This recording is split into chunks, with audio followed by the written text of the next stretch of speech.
CPIM প্রার্থী comrade Sayan ব্যানার্জিকে কাস্তে হাতুড়ি তারা চিহ্নে ভোট দিয়ে বিপুল ভোটে জয়যুক্ত করুন।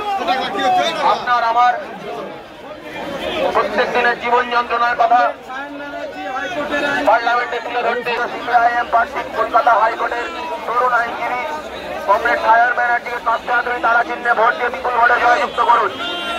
নিত্য প্রয়োজনীয় জিনিসপত্রের অস্বাভাবিক মূল্য বৃদ্ধির প্রতিবাদে সায়ন ব্যানার্জিকে কাস্তে হাতুড়ি তারা চিহ্নে ভোট দিয়ে বিপুল ভোটে জয়যুক্ত করুন। বন্ধুগণ, আপনারা জানেন যে আগামী 25 তারিখ 25শে মে তমলুক লোকসভার নির্বাচন।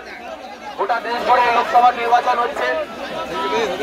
গোটা দেশ জুড়ে কোটি কোটি টাকা আত্মসাতের প্রতিবাদে, সারের অত্যাধিকারের মূল্য বৃদ্ধির প্রতিবাদে, বেকার ছেলেদের চাকরি দেওয়ার নামে গোটা রাজ্য জুড়ে তৃণমূলকে কোটি কোটি টাকা আত্মসাৎ করেছে।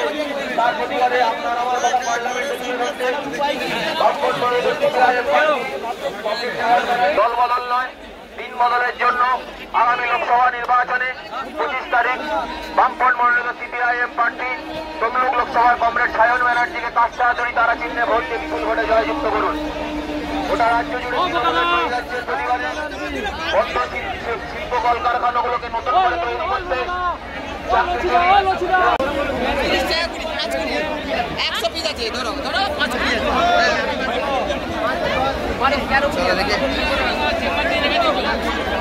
দাবিতে ইলেকট্রাল বন্ডের নামে গোটা দেশ জুড়ে যে কোটি কোটি টাকা বিজেপি আত্মসাৎ করেছে, তার ফলস্বরূপ আপনারা দেখছেন বাজারে প্রত্যেকটা জিনিসের দাম করে বৃদ্ধি পেয়েছে।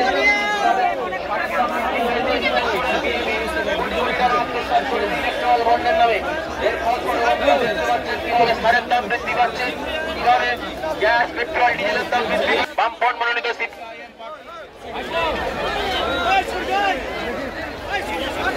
মনোনীত সিপিআইএম পার্টি